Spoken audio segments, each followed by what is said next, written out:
Dr. Bob was an American doctor in a small town, but he was not a normal doctor.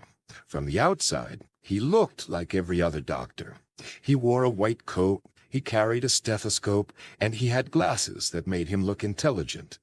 But if you spent even 5 minutes with him, you knew immediately that something was different. He was clumsy, he was forgetful, and somehow, every day, something funny happened around him. People in town never called him just the doctor. They called him Dr. Bob, the funny doctor. In the early morning, the town was always peaceful.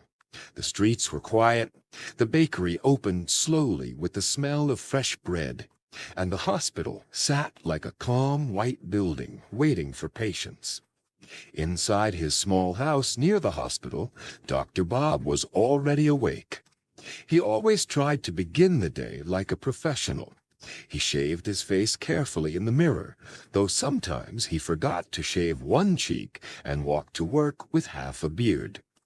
He combed his hair, though the hair never stayed in place and always stuck out like a broom. He buttoned his white coat, polished his shoes, and looked at himself proudly. "Yes," he said to his reflection, "today I will look serious. Today I will look like a real doctor." Then came the coffee. Coffee was the enemy. He loved coffee more than anything else in the world, but coffee hated him. On Monday, he poured hot coffee into his mug, sat down at the table, and picked up the newspaper. He read the headline, "Weather will be sunny all week," smiled, and then, splash! The mug slipped from his hand, and the coffee covered the newspaper, the table, and the floor. He sighed and said, "Okay, maybe Tuesday will be better." On Tuesday, he tried again. This time he held the cup with both hands, walked very slowly to the door, and whispered, "Steady, steady, not today, coffee." He opened the door, and at that exact moment, the neighbor's dog barked loudly. Dr. Bob jumped, his hand shook, and coffee poured all over his shoes. He groaned, why, always me?" On Wednesday, he put on a new white coat, made another cup, and entered the hospital carefully. He thought he had finally won, but just as he reached the reception desk, a nurse called cheerfully, "Good morning, Dr. Bob." He turned his head too quickly to answer, and the coffee splashed across his white coat like a giant brown painting. The patients in the waiting room laughed so loudly that even Dr. Bob had to laugh. He always said, "I love coffee, and coffee loves me too."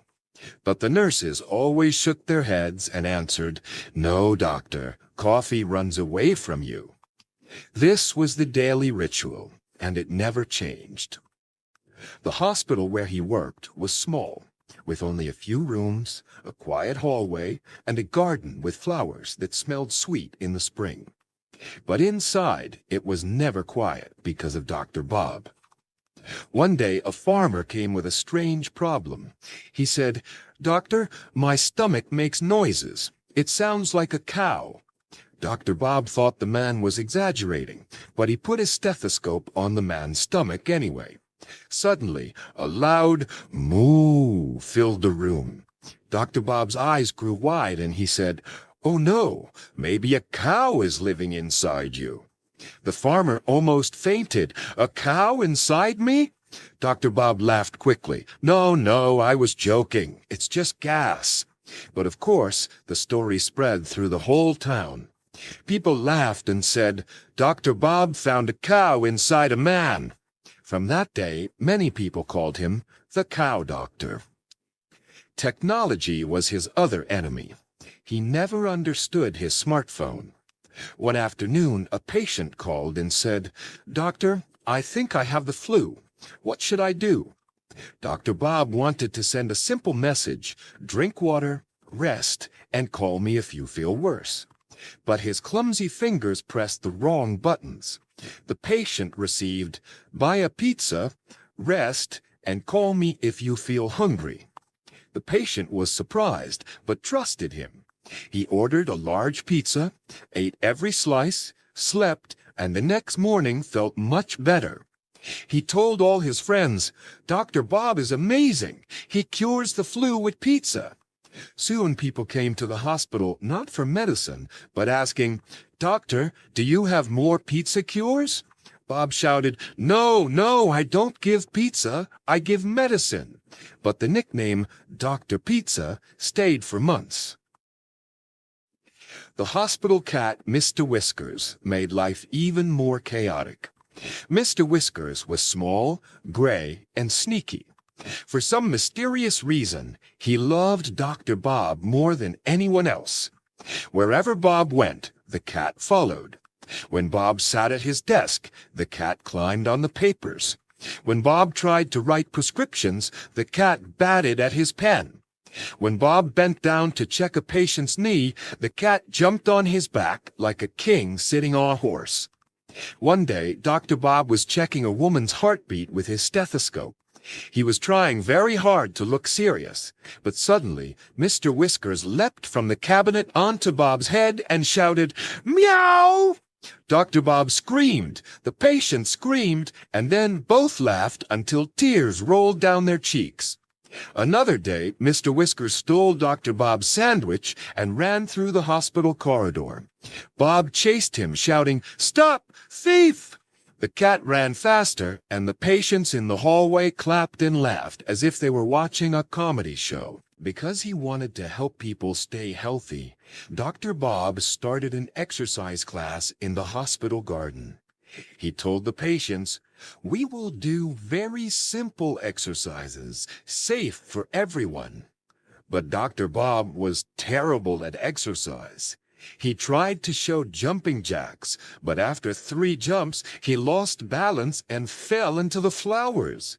He tried to show push-ups, but after 1 push-up, his arms collapsed and he kissed the ground. The patients laughed so hard they could not breathe. One old man shouted, "Doctor, maybe we should teach you." And that is what happened. The patients became the teachers, and the doctor became the student. The local newspaper wrote, "Dr. Bob creates the first comedy exercise class," and people came just to watch him fail and laugh. Many of his mistakes came from forgetfulness. One busy morning, he walked into a room and said, "Hello, Mr. Johnson. How was your leg today?" The patient looked confused and said, "My name is not Johnson, and my leg is fine. I came from my ear." Dr. Bob looked at his papers and realized he was in the wrong room again. He laughed nervously. The patient said, "Doctor, maybe you need a doctor for your memory." Dr. Bob nodded, "Yes, maybe I do." Another disaster came with the hospital elevator. Dr. Bob wanted to go to the 2nd floor. He pressed the button, but somehow he pressed all of them. The elevator stopped on every floor. On the 3rd floor, a nurse entered. On the 4th floor, a patient. On the 5th floor, 2 visitors. And by the time they reached the top, the elevator was completely full. Everyone stared at him. Dr. Bob smiled and said, "Good news, everyone. You just had free exercise by riding this elevator with me." Everyone laughed, even the tired visitors. Food accidents were common too. At a nurse's birthday party, there was a huge chocolate cake with candles. Dr. Bob said proudly, "I will cut the cake." He picked up the knife, but dropped it. He picked up a plate, but dropped it too. Finally, he picked up the cake itself, and of course, it slipped and fell onto the floor. Silence filled the room. Then Dr. Bob said, "Well, now it's a floor cake, extra vitamins for everyone." The nurses laughed so hard they cried, and the birthday nurse said, "This is the funniest party I've ever had."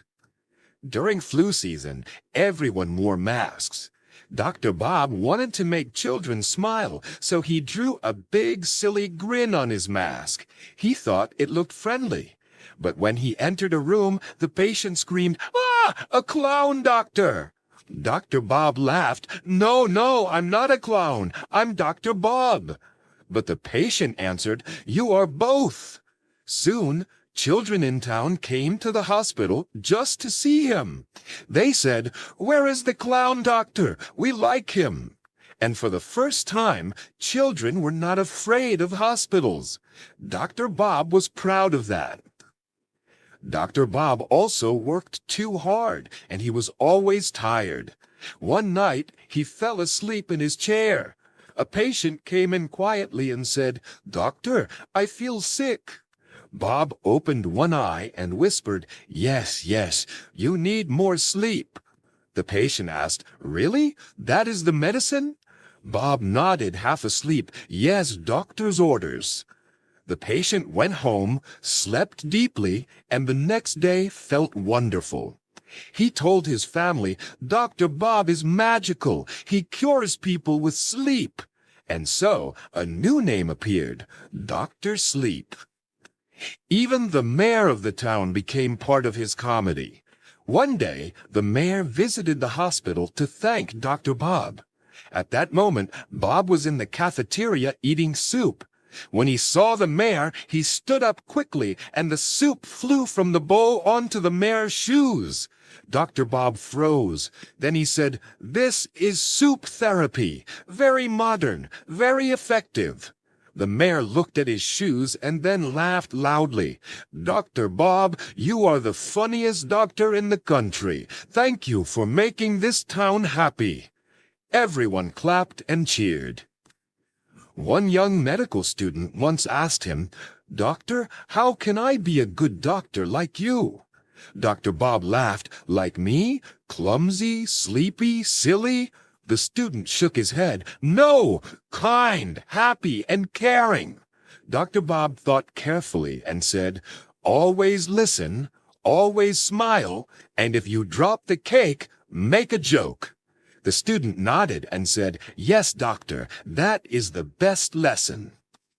At the end of the year, the town organized a parade. They invited Dr. Bob to join. He wore his white coat, but instead of a stethoscope, he carried a pizza. In his pocket, he had a toy cow, and on his head, he wore the mask with a big smile.